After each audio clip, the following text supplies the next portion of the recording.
Halo teman-teman semuanya, nama saya Ninyoman Suci Garbani. Kali ini saya akan mempresentasikan tentang Opportunity Recognition Problem Solution Fit. Problem Solution Fit di sekitar masalah yang saya temukan adalah satu, masalah sampah dan pengelolaannya. Masalah sampah terutama sampah plastik yang semakin menumpuk dan sulit terurai. Yang kedua adalah waktu tunggu yang lama di restoran. Pengunjung harus menunggu lama untuk mendapatkan meja, terutama pada jam sibuk. Yang ketiga adalah pemborosan air di rumah tangga. Penggunaan air yang tidak efisien menyebabkan tagihan air yang tinggi dan berdampak pada lingkungan. Yang keempat adalah kurangnya informasi tentang produk lokal di toko online. Konsumen kesulitan menemukan produk lokal yang berkualitas di platform e-commerce. Yang kelima adalah aksesibilitas yang terbatas bagi penyandang disabilitas di tempat umum. Banyak tempat umum yang belum ramah terhadap penyandang disabilitas, ini menyebabkan menghambat mobilitas mereka. Lembar kerja problem dengan ranking tertinggi adalah masalah sampah dan pengelolaannya. Masalah sampah telah menjadi isu besar di banyak kota seluruh dunia. Meningkatnya jumlah sampah yang dihasilkan setiap hari, terutama sampah plastik, berdampak negatif terhadap lingkungan. Tidak hanya mencemari tanah, sungai, dan laut, tetapi juga berisiko terhadap kesehatan masyarakat. Upaya pengelolaan sampah yang lebih baik dan berkelanjutan sangat penting untuk mengurangi dampak ini. Beberapa tantangan dalam pengelolaan sampah adalah peningkatan volume sampah setiap tahun. Jumlah sampah yang dihasilkan semakin banyak, terutama di kota-kota besar. Sampah rumah tangga, industri, dan sampah plastik sulit dikelola dengan infrastruktur yang ada. Keterbatasan fasilitas pengelolaan sampah. Tidak semua daerah memiliki fasilitas pengelolaan sampah yang memadai, seperti tempat pembuangan akhir yang sudah penuh atau sistem daur ulang yang belum optimal. Sampah plastik. Sampah plastik adalah salah satu jenis sampah yang paling sulit untuk dihancurkan dan membutuhkan waktu ratusan tahun untuk terurai. Sampah plastik seringkali mencemari alam, terutama lautan yang berbahaya bagi ekosistem. Kurangnya kesadaran masyarakat, banyak orang yang masih kurang memahami pentingnya memilah sampah dengan benar. Sebagian besar sampah yang dihasilkan sering dibuang sembarangan tanpa dipisahkan menjadi jenis organik dan non-organik. Pengelolaan sampah rumah tangga yang buruk. Banyak rumah tangga yang belum memisahkan sampah secara benar. Hal ini menghambat proses daur ulang dan memperburuk kualitas pengelolaan sampah di lingkungan masyarakat.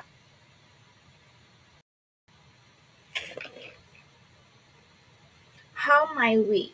Problem statement dengan format how might we. How might we menciptakan cara yang lebih efisien dan berkelanjutan dalam mengelola sampah di masyarakat. Mengurangi dampaknya terhadap lingkungan dan meningkatkan kesadaran masyarakat tentang pentingnya pengelolaan sampah yang benar. Masalah sampah ini memerlukan solusi yang tidak hanya melibatkan teknologi, tetapi juga perubahan perilaku sosial. Oleh karena itu, salah satu pendekatan yang dapat digunakan untuk menemukan solusi adalah metode Scamper. Ide solusi dengan metode Scamper. 1. Substitute atau gantilah. Mengganti metode atau bahan yang digunakan dalam pengelolaan sampah untuk mencari alternatif yang lebih ramah lingkungan. Misalnya mengganti plastik dengan bahan terurai. Plastik sekali pakai menjadi salah satu penyebab utama sampah yang tidak dapat terurai dengan cepat. Mengganti plastik dengan bahan ramah lingkungan seperti kantong berbahan jagung atau bahan biodegradable lainnya akan sangat mengurangi akumulasi sampah plastik. Selain itu, plastik yang dapat terurai dalam waktu singkat juga membantu mengurangi pencemaran tanah dan laut. Mengganti pembuangan sampah dengan daur ulang.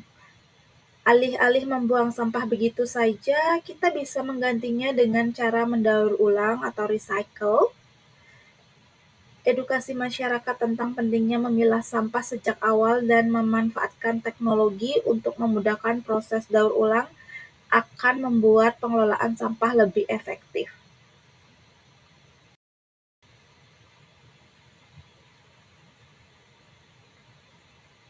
Yang kedua adalah combine, artinya menggabungkan. Menggabungkan dua atau lebih solusi atau elemen yang ada untuk menciptakan solusi yang lebih efektif. Contohnya, menggabungkan aplikasi pemilahan sampah dengan insentif, kita bisa mengembangkan aplikasi yang membantu masyarakat untuk memilah sampah secara otomatis. Aplikasi ini bisa memberikan poin atau reward setiap kali pengguna memilah sampah dengan benar, yang dapat ditukarkan dengan diskon atau produk ramah lingkungan. Pendekatan ini menggabungkan teknologi dan insentif untuk mendorong perubahan perilaku masyarakat. Menggabungkan program daur ulang dengan pendidikan masyarakat. Program edukasi tentang pengelolaan sampah, terutama bagi generasi muda di sekolah-sekolah, dapat digabungkan dengan program daur ulang. Dengan cara ini, masyarakat akan lebih memahami manfaat pengelolaan sampah dan merasa lebih termotivasi untuk terlibat dalam kegiatan daur ulang ini. Nah, yang ketiga adalah adapt atau sesuaikan, di mana menyesuaikan solusi yang ada dengan kondisi atau kebutuhan lokal. Misalnya, menyesuaikan pengelolaan sampah untuk daerah yang terpencil, di daerah-daerah terpencil yang tidak memiliki akses ke tempat pembuangan sampah yang layak. Dan kita bisa menggunakan solusi pengelolaan sampah yang lebih sederhana dan mudah dijangkau. Misalnya memanfaatkan sistem pemilahan sampah berbasis komunitas, di mana warga secara bergotong royong memilah sampah dan mendaur ulangnya. Dan kemudian adaptasi pengelolaan sampah berbasis teknologi untuk kota besar. Di kota-kota besar, sistem pengelolaan sampah bisa lebih canggih dan dengan memanfaatkan teknologi sensor atau memantau volume sampah di berbagai titik dan mengoptimalkan rute pengumpulan sampah. Ini akan membantu mengurangi kemacetan dan biaya operasional dalam pengelolaan sampah.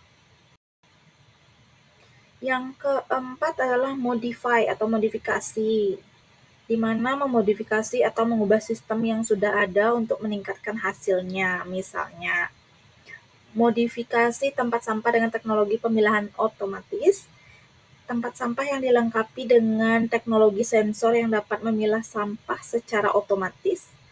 Tempat sampah yang dilengkapi dengan teknologi sensor akan sangat membantu mempercepat proses pengelolaan sampah. Dengan cara ini, kita tidak hanya mengurangi kesalahan dalam pemilahan, tetapi juga meningkatkan efisiensi pengelolaan sampah. Dan kemudian ada mengubah proses pengumpulan sampah di kota dengan pengelompokan wilayah, mengubah cara pengumpulan sampah di kota besar dengan membuat zona-zona pengumpulan sampah yang lebih terorganisir berdasarkan jenis sampah, misalnya plastik, sampah organik, dan sampah elektronik, akan membantu meminimalisir pencemaran dan meningkatkan kualitas pengelolaan sampah. Oke, yang kelima adalah put to another use atau gunakan untuk hal lain. Menggunakan kembali bahan atau produk untuk tujuan yang berbeda, misalnya menggunakan sampah organik untuk pupuk. Sampah organik seperti sisa makanan dapat diproses menjadi kompos dan digunakan sebagai pupuk alami. Selain mengurangi volume sampah yang masuk ke tempat pembuangan, kompos juga bisa digunakan untuk mendukung pertanian lokal dan kebun-kebun di kota.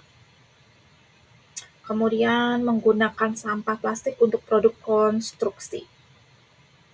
Sampah plastik yang sudah tidak terpakai bisa dimanfaatkan sebagai bahan dasar untuk membuat produk-produk konstruksi seperti paving block atau bahan bangunan lainnya. Ini adalah cara yang cerdas untuk memanfaatkan sampah yang tidak bisa terurai menjadi barang yang berguna.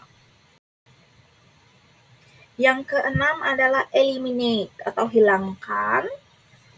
Ini adalah menghilangkan elemen yang tidak perlu atau tidak efektif dalam proses pengelolaan sampah. Misalnya, menghilangkan plastik sekali pakai. Salah satu langkah yang paling signifikan adalah mengurangi penggunaan plastik sekali pakai di supermarket atau tempat-tempat umum dengan mengganti plastik dengan kantong ramah lingkungan atau meminta konsumen membawa tas sendiri. Ini bisa mengurangi jumlah sampah plastik yang masuk ke TPA.